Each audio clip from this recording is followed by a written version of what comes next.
Waalaikumsalam warahmatullahi wabarakatuh. Oke, sebelumnya teman-teman kenalin dulu kami dari Psikologi UNP angkatan 22. Kami di sini untuk melakukan psikoedukasi mengenai meningkatkan kedisiplinan belajar. Nah, jadi aku bersama rekan-rekan aku nih ada nama saya Stella Dewi, biasa dipanggil Daya. Perkenalkan nama saya Dina Prisciliananta, bisa dipanggil Tata. Perkenalkan nama saya Koiges Zahira, biasa dipanggil Kodi. Saya Rahid Azul Hakim. Saya Muhammad Fuandrian. Nah, jadi kami di sini akan mendampingi kalian untuk 40 sampai 50 menit ke depan. Nah, jadi pertama,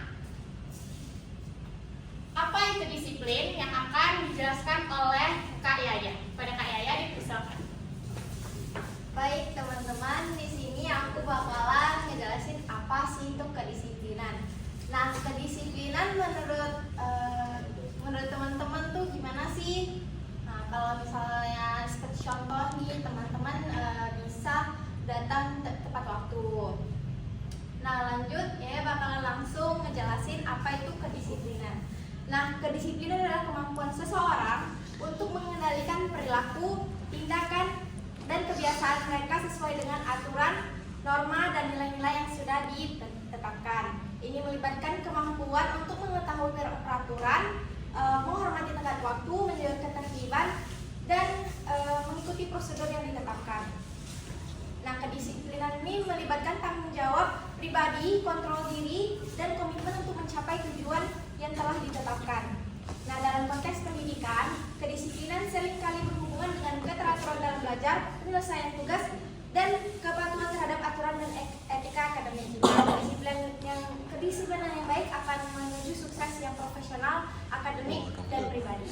Nah, saya akan kembalikan kepada Rai.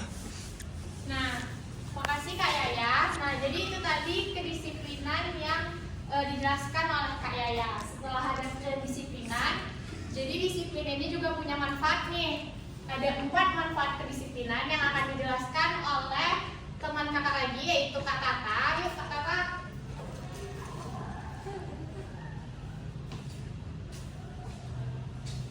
Nah, di sini aku bakal ngejelasin nih ke teman-teman semua apa sih manfaat dari kedisiplinan itu sendiri.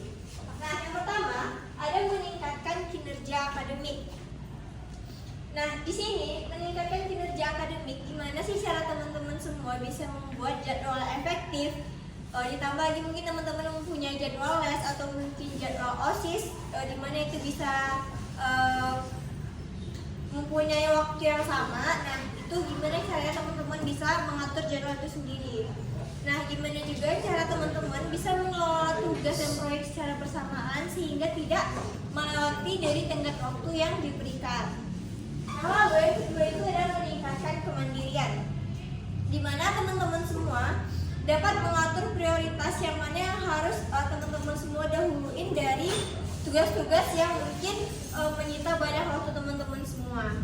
Terus gimana sih cara teman-teman bertanggung jawab untuk dan tidak bergantung kepada pengawasan orang lain untuk melakukan tugas dan mencapai tujuan dari teman-teman sendiri.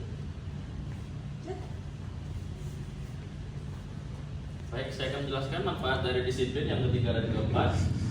Yang ketiga adalah mengembangkan keterampilan manajemen waktu. Nah, manfaat dari disiplin sendiri, teman-teman dapat memanajemen waktu dengan baik, mulai dari jadwal keseharian teman-teman, jadwal sekolah, jadwal di luar sekolah, dan lain-lain. Nah, selanjutnya ada meningkatkan kesiapan untuk masa depan. Nah, efek dari disiplin yang tadi seperti manajemen waktu teman-teman yang baik, bisa berefek jauh ke masa depan teman-teman. Sekian, lanjut. Oke, terima kasih kepada Kak Tata dan Bang Rahid yang sudah menjelaskan mengenai 4 manfaat kedisiplinan tadi. Nah, setelah itu sudah ada pengertian disiplin, manfaat disiplin, lalu ada cara meningkatkan kedisiplinan. Gimana sih cara-caranya? Nah, ini akan dijelaskan oleh rekan kakak yaitu Kak Kori dan Bang Nova. Kepada Kak Kori, dipersilakan. Baik, terima kasih.